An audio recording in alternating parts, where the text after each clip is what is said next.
စုလိုက်လား18ရက်နေ့ကနေ25ရက်နေ့အထိ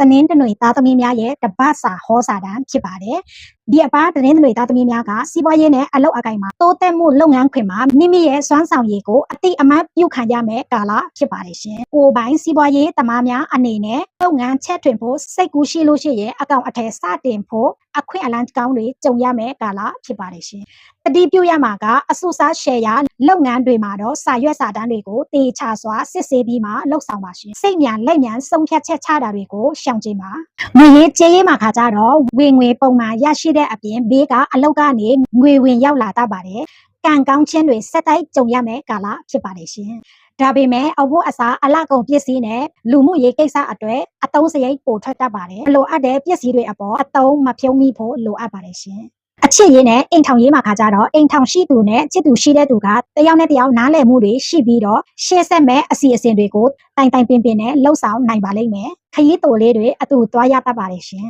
။လူပြိုအပြိုတွေမှာခါကြတော့မိတ်ဆွေအပေါင်းအသင်းတွေထဲကနေတစင်တဘောကြားရမယ့်သူကြုံတွေ့ရတတ်ပါတယ်။စိတ်တဘောထားခြင်းတိုက်ဆိုင်တဲ့သူနဲ့ကြုံတွေ့ရတတ်ပါတယ်ရှင်။ကျောင်းမရေးမှာခါကြတော့မျက်စိအားနေတာဆက်ကြောတက်တာအညောင်းအညာမြည်တတ်တာမျိုးကြုံရတတ်ပါတယ်။ကွန်ပျူတာနဲ့ဖုန်းတွေတုံးများလို့ရှိရင်တတိထားပေးပါ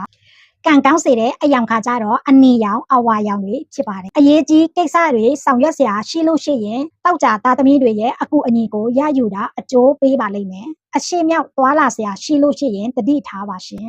ကန်စာတာပုံမို့ပွင့်လန်းပြီးတော့အစင်ပြေချောမွေ့စေရန်အတွက်ဖျားမှာအုံတီစွမ်းတော့မှာအုံတို့ကြောက်ကြောကတ်လူပြီးတော့လိုရာဆုတောင်းပါရှင်